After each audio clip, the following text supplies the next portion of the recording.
নমস্কার বন্ধুরা, অন্নপূর্ণার রান্নাঘরে আপনাদের সবাইকে স্বাগত। আজকে আমি আপনাদের চিকেনের একটা খুব ভালো রেসিপি দেখাবো। এটা চিকেন মাখানি। এটা রুটি ভাত সব কিছুর সাথেই খাওয়া যায়। আমি দিয়ে নিয়েছি 800 গ্রাম মতো চিকেন। একটা বড় ক্যাপসিকাম বা দুটো ক্যাপসিকাম আপনারা কেটে নিতে পারেন। আমি একটা বড় ক্যাপসিকাম এরকম পিস পিস করে কেটে নিয়েছি। 3টে ছোট টমেটো এরকম স্কোয়ার করে কেটে নিয়েছি। একটা মিডিয়াম সাইজের পেঁয়াজ বাটা, 2 টেবিল চামচ রসুন বাটা, 2 টেবিল চামচ আদা বাটা, 2 টেবিল চামচ কাঁচা লঙ্কা বাটা। আপনারা ঝাল কম খেলে কম দেবেন, বেশি খেলে বেশি দেবেন। আর আমাদের লাগবে দই আর একটু এই কাজু বাদাম। আমি কাজু বাদাম এবং দইটা একসাথে পেস্ট করে নেব। আর লাগবে আমাদের রান্না করতে তেল, নুন, হলুদ, একটু সামান্য জিরের গুঁড়ো আর গরম মশলা। আমার 800 গ্রাম মতো চিকেন, তাই আমি এখানে অন্তত 4 থেকে 5 টেবিল স্পুন সরষের তেল দিয়ে দিলাম। আপনারা সাদা তেলও দিতে পারেন এবং সরষের তেলও দিতে পারেন। তেলটা আমি ভালো করে গরম হতে দেব। দেখুন আমার তেলটা খুব ভালো করে গরম হয়ে গেছে। সবার আগে আমি 2টো তেজপাতা দিয়ে দিলাম। গ্যাসটা আমি সিম করে দিয়েছি। দিয়ে দিচ্ছি 3টে লবঙ্গ, 3টে ছোট টুকরো দারচিনি, 3টে ছোট এলাচ বা সবুজ এলাচ। গ্যাসটা একদম সিমে আছে। এবার আমি এতে দিয়ে দেবো পেঁয়াজ বাটাটা।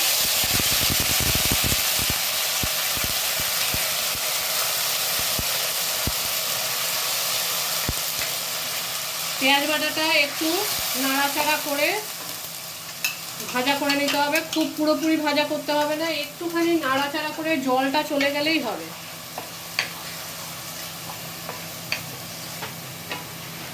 1 থেকে 1.5 মিনিট ভাজলেই পেঁয়াজটা ভাজা হয়ে যাবে।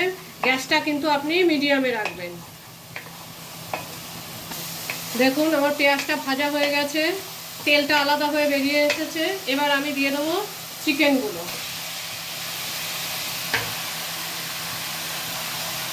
চিকেনটা দিয়ে ভালো করে নাড়াচাড়া করতে হবে যাতে চিকেনটা থেকে একটু জল বেরোয় এবং চিকেনটা একটু ভাজা ভাজা হয়ে আসে।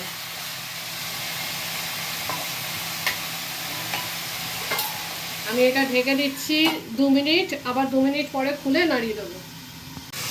দেখুন চিকেনটা কিন্তু আমাকে একটু নাড়িয়ে নাড়িয়ে ভাজা ভাজা করতে হবে। তেল ছেড়ে গেছে, পেঁয়াজটা পুরো আলাদা হয়ে ভাজা হয়ে গেছে।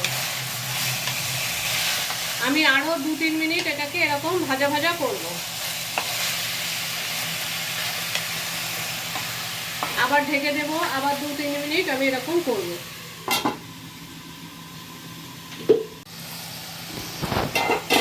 দেখুন চিকেনের রংটা পুরো পাল্টে গেছে, চেঞ্জ হয়ে গেছে এবং আমার তলায় তেল চলে এসছে, পেঁয়াজটাও কাঁচা নেই। এবার আমি দিয়ে দেবো 2 টেবিল স্পুন রসুন বাটা, 2 টেবিল স্পুন আদা বাটা, 2 টেবিল স্পুন কাঁচা লঙ্কা বাটা, 1/2 টেবিল স্পুন জিরে, স্বাদ মতো নুন, নুনটা আপনারা আপনাদের স্বাদ মতোই দেবেন, 1/2 টেবিল স্পুন হলুদ। এবার গ্যাসটা আমি মিডিয়ামে রেখে এটাকে ভালো মতো কষা হতে দেব।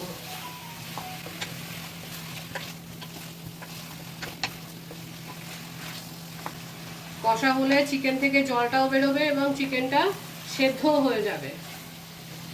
আমি আবার 2 মিনিট ঢেকে দিচ্ছি। গ্যাসটা কিন্তু মিডিয়ামে রাখবেন, জোরে দিলে পুড়ে যাবে।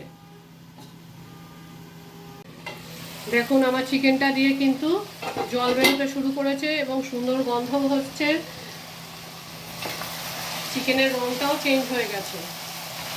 এটা কিন্তু যারা তেল মশলা খেতে পারেন না, খুব একটা মশলা খেলে অসুবিধা হয়, তারা খেতে পারেন। এটা কিন্তু আদা পেঁয়াজ রসুন ছাড়া তেমন কোনো মশলা খুব একটা নেই এবং এই রান্নাটা খুব লাইট হয়, সেই জন্য খেতেও ভালো হয়।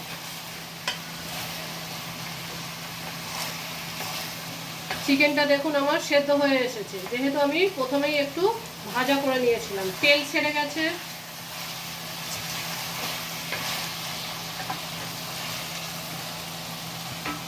এবার চিকেনটা ভালোভাবে সেদ্ধ হওয়ার জন্য চিকেনটা দিয়ে দেখুন পুরোই তেল ছেড়ে গেছে, আপনারা দেখতে পাচ্ছেন সুন্দর তেল ছেড়েছে।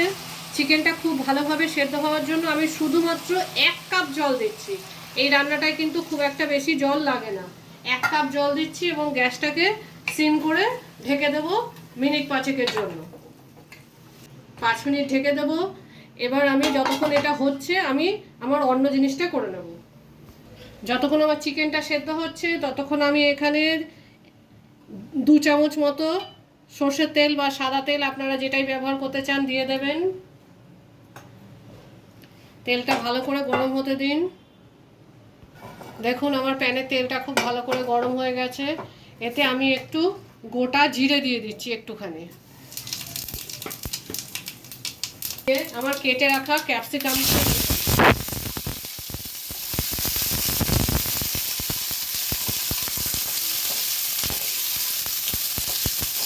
এটা একটু সামান্য ভাজা ভাজা হয়ে আসলে তারপরে আমি টমেটো দেব। দেখুন আমার ক্যাপসিকামটা মোটামুটি ভাজা হয়ে এসছে, পুরো ভাজা হয়ে যায়নি, পুড়েও যায়নি, গলেও যায়নি, গোটা গোটাই আছে, হালকা একটু ভাজা হয়েছে। এবার আমি টমেটোগুলো দিয়ে দেবো। টমেটোগুলোও তাই, একদম যাতে গলে না যায় আবার কাঁচাও না থাকে সেভাবে আমি একটু হালকা হাতে নেড়ে ভেজে নিচ্ছি। দেখুন আমার টমেটোগুলো একটু ভাজা ভাজা হয়ে এসছে কিন্তু পুরোপুরি গলে যায়নি এবং টমেটোগুলো কিন্তু গোটা গোটাই আছে। এবার আমি গ্যাসটা নিভিয়ে দেবো। এখানেও আমার 5 মিনিট হয়ে গেছে। দেখুন চিকেনটা দিয়ে সুন্দর তেল বেরিয়েছে, একটা গ্রেভি টাইপও এসে গেছে। আগে আমাকে দেখে নিতে হবে আমার চিকেনটা সেদ্ধ হয়ে গেছে কিনা। না, আমার চিকেনটা আরেকটু হবে, তাই আমি আরও 5-7 মিনিট এটাকে ঢেকে রান্না করব মিডিয়াম আছে। যতক্ষণ না আমার চিকেনটা সেদ্ধ হয়ে যাবে ততক্ষণ কিন্তু আমি এটা রান্না করব।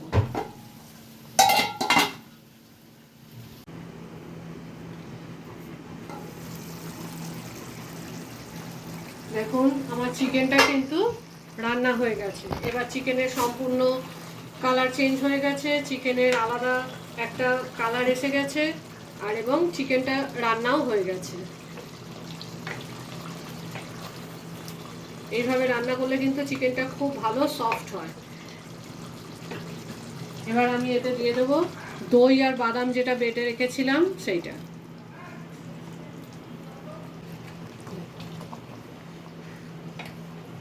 দই আর বাদাম দিয়ে আমরা এবার গ্যাসটাকে জোরে করে দিয়েছি, ফুল করে দিলাম, ভালো করে ফুটবে।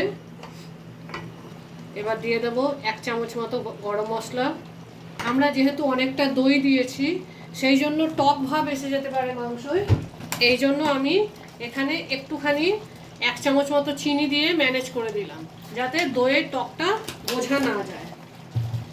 এবার আমি এতে দিয়ে দেবো আমার এই ক্যাপসিকাম এবং টমেটো যেগুলো আমি ফ্রাই করে রেখেছিলাম।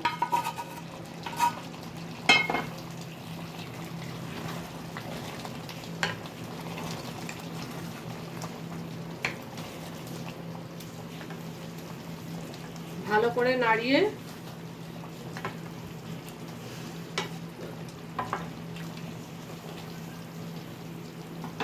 গ্যাসটাকে আমি একদম সিম করে দিয়েছি, দিয়ে 1 মিনিট শুধু তেলটা বাইরে বেরোনোর জন্য ঢেকে দিচ্ছি। দেখো আমার চিকেনটা একদম রেডি হয়ে গেছে। এবার আমি হাই ফ্লেমে দিয়ে দিয়েছি, কিন্তু আমার টমেটো আর ক্যাপসিকামগুলো যেন গলে না যায়, সব গোটা গোটা থাকে।